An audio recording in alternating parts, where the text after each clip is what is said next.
અમદાવાદની વસ્ત્રાલ સોસાયટી જ્યાં સ્થાનિકોએ થાળી વેલણ વગાડી અને વિરોધ નોંધાવ્યો છે।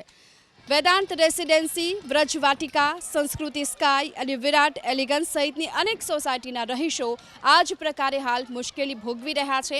મહાનગરપાલિકા સામે રોષ વ્યક્ત કરી રહ્યા છે। કારણ છે સોસાયટીના જોડતા રસ્તા પર કાદવ કીચડનું સામ્રાજ્ય, જેને લઈ અવરજવર કરવામાં હાલાકી પડી રહી છે। રોષે ભરાયેલા રહીશોએ રેલી યોજી મહાનગરપાલિકાની વોર્ડ ઓફિસ ખાતે પહોંચ્યા, ઉગ્ર રજૂઆત કરી। સમગ્ર મામલે સ્થાનિક કોર્પોરેટર પરેશ પટેલનું કહેવું છે ગટર અને પાણીની લાઇનનું કામ ચાલી રહ્યું છે। નવો વિસ્તાર હોવાથી વિકાસના કામો પૂર્ણ થવામાં સમય લાગી રહ્યો છે। અમારો વિસ્તાર નવો વિસ્તાર આખો બની રહ્યો છે। સ્ટોમ વોટર લાઇન, પાણી લાઇન, ગટર લાઇન બધું બાકી છે કામ કરવાનું। અત્યારે કામ ચાલુ છે। અત્યારે 40 કરોડના ખર્ચે સ્ટોમ વોટર લાઇનનું કામ ચાલુ છે। 8 કરોડના ખર્ચે ડ્રેનેજ લાઇનનું કામ પણ ચાલુ છે। એટલે અત્યારે ગટર લાઇનનું તો કામ લગભગ પતવા જ આવ્યું છે। તો અને ડ્રેનેજ પમ્પિંગ સ્ટેશન બની રહ્યું છે, એ લગભગ 1 વર્ષ થશે, એના માટે ચાલુ છે કામ।